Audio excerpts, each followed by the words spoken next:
Hi, everyone. Thanks for taking the time to join me. For those that don't know me, I'm Virginia Walton. I'm a personal coach looking to help those, particularly women, strong women, thrive.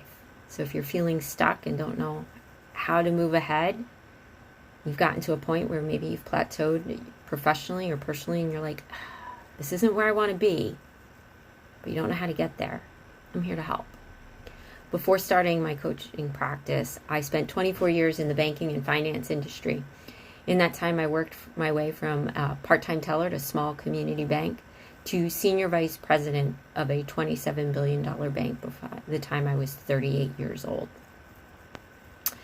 In the last 10 years, which covered part of that career, I invested in myself, and I've accumulated in excess of 2,500 hours of study on the topics of leadership and self-development. And it was one of the best investments I've ever made. And now I want to help others know that your circumstances in life, just like mine, which included being the daughter of the biggest deadbeat dad in the county when I finished college at 19, don't dictate where you will be in life. You are in control. If you looked at my parents and where I grew up, I shouldn't have achieved the levels in the corporate world that I did. But I did. And it wasn't degrees and connections that got me there. I have a history degree. It was hard work and determination. And a lot of what I started implementing as I studied leadership and personal development. So now I want to share with you and save you the 2,500 hours and tell you some of the things I did wrong so you can learn from them. So one of the things that's important to success is your habits. You can find it in multiple sources and books and articles. You can also find an array of perspectives and studies on how long it takes to form a habit. I've seen anywhere from as little as 21 days to in excess of 200 days. What's the big difference? What's the driver? You. And your commitment to your habit. That's really the difference. How committed, how accountable are you? And I thought this quote that I came across recently was a great reminder of that principle. People do not decide their futures. They decide their habit, and their habits decide their futures. F. Matthias Alexander. So let me summarize that again.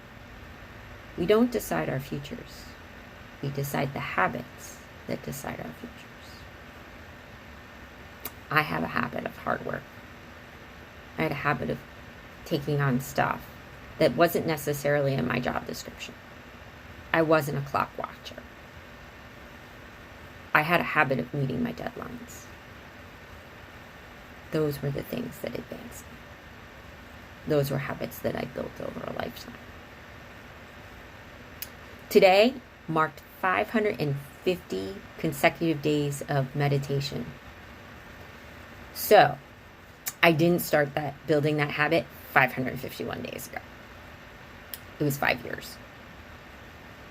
I don't know that math off the top of my head, but that's a big difference in number of days.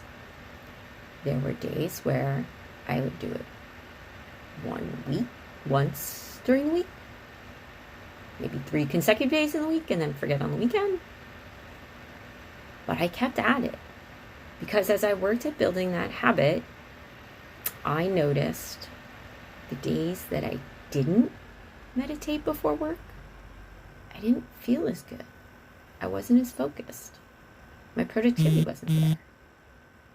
My days were better when I started with meditation. So I saw the results. That helped me want to build the habit. I kept at it.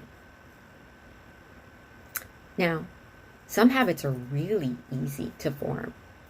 Like, if you want to have Ben and Jerry's for dinner every night and you have no issue buying 7 pints of ice cream when you go to the grocery store every week, that's probably a pretty easy habit to develop. Unless, of course, you only like plain vanilla ice cream. Then it's going to be miserable because you're going to choke it down. So I can't tell you what's the right habit for you. It all depends upon your goal. Using my meditation practice as an example, I found that beneficial to me.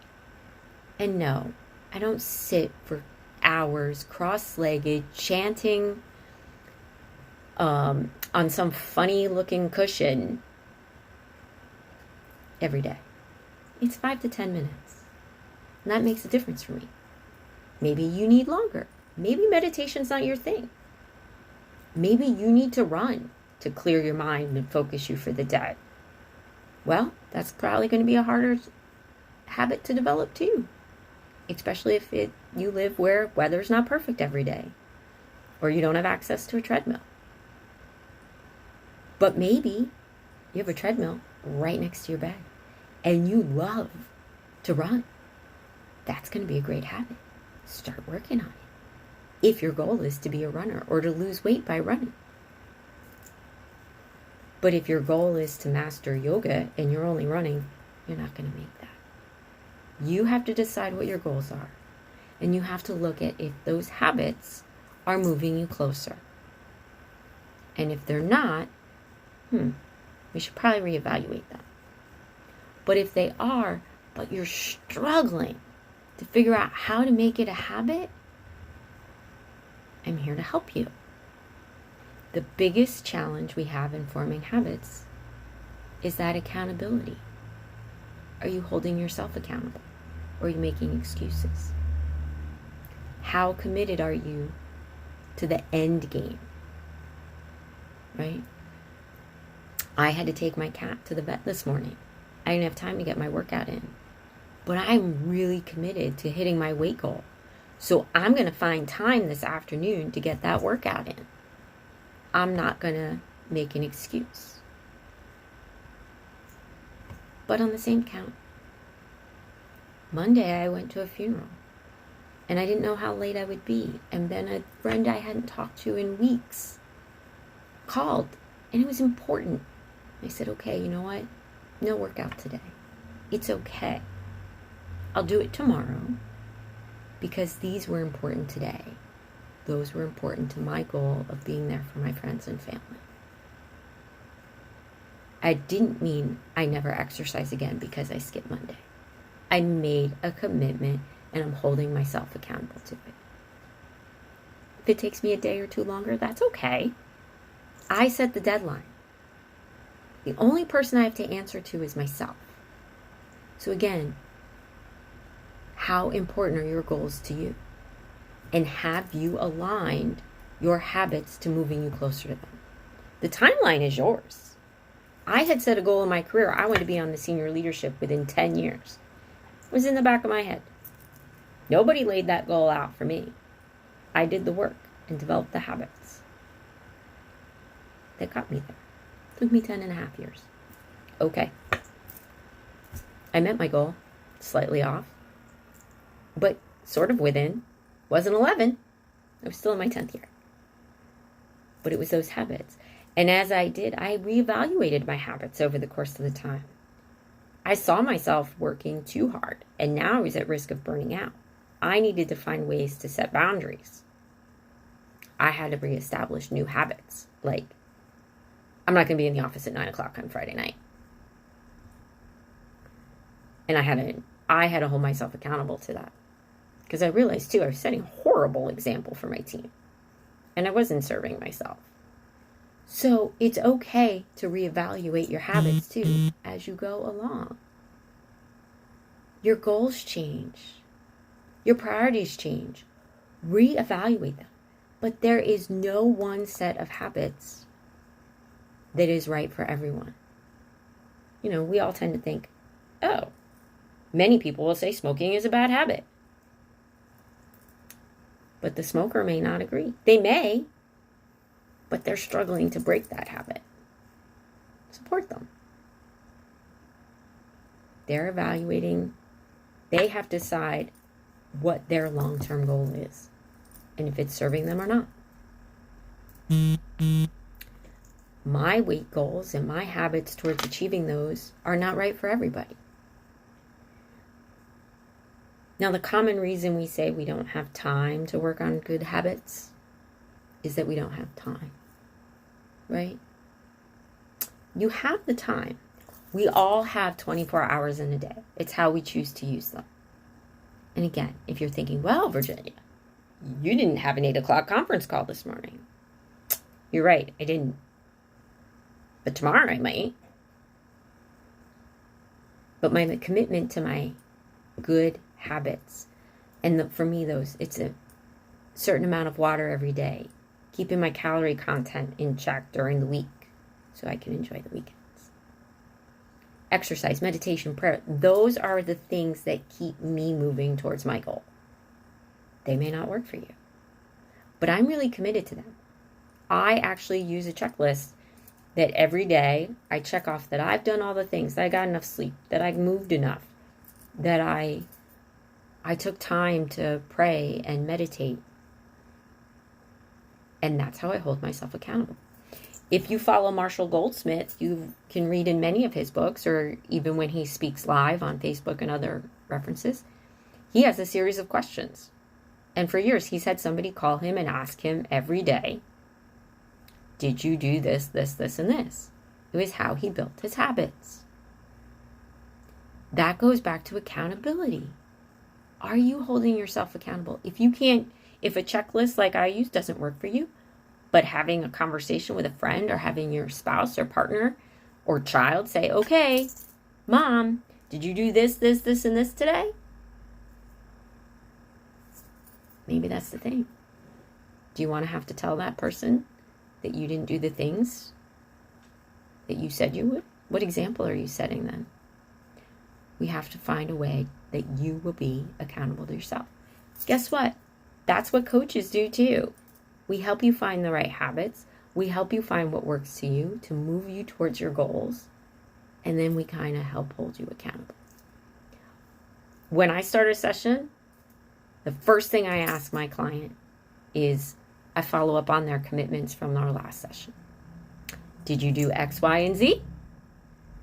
Okay, if you didn't, why didn't you make progress on this one or all of them? What got in the way?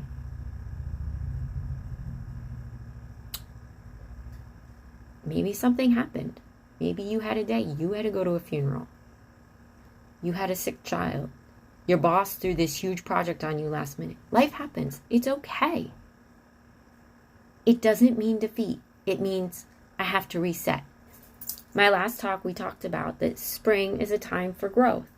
Let's grow some good habits. I can't tell you what's good. Look at your goals. You want to meet your goals this year or over the next 18 months, whatever your time frame is, it's yours. Let's grow some good habits. Tomorrow's a new month. It's April 1st. This is not an April Fool's joke. Start your new habit. You don't have to start it on a Monday. Start any day you want. You can start on the 15th of the month. You can start on Tuesdays. Figure it out. And make it small. If you've never run, or the last time you ran was high school gym class, and your goal is to run a marathon or to run daily, don't start with running 7 days a week, 3 miles a day. You got to start small. Have the small wins. Say, you know what? I'm going to run 3 days this week. I'm going to run a mile, 3 days, or half mile. Whatever is achievable. Master that habit. Okay, I'm running 3 days a week. Let's make it 4. Get that to be consistent. Then 5. Or maybe it's after 4, I'm going to start running longer for 4 days a week. I'm going to run a little longer. Keep building. That's how you develop the habits that move you forward. You set your goal. You find the habits that work and move you there. You start small. So you're going to have that steady consistency. And then you build on them going forward. And if you're not sure what the goal is, hence you don't know which habits you should grow and which ones should go, or you know what you got to do. You just can't seem to hold the commitment to yourself because you put everybody else first. Been there, done that. Call me, email me, drop me a comment. I can help you get there. We will figure it out together. Everything is achievable if you are willing to make the habit. That's all it takes. And guess what? You get to decide what the habit is. It's not work where the boss tells you what time you got to be there and what you got to do. It's your life. It's your goal. You get to decide. I'm just here to help you and support you and help you get there. So, if you're not sure how to get there, visit my website, virginiawalton.com, and drop me your information. Drop a comment on this video. Message me on Facebook, LinkedIn. My phone number is out there if you know how to find it. You can text me. I want to help you succeed. It's an incredible feeling when you realize that you can accomplish your goals. And it doesn't take any superhuman powers. It takes commitment and consistency. So let's chat. Check out virginiawalton.com for other videos, and let's connect. Have a fabulous rest of your week, folks.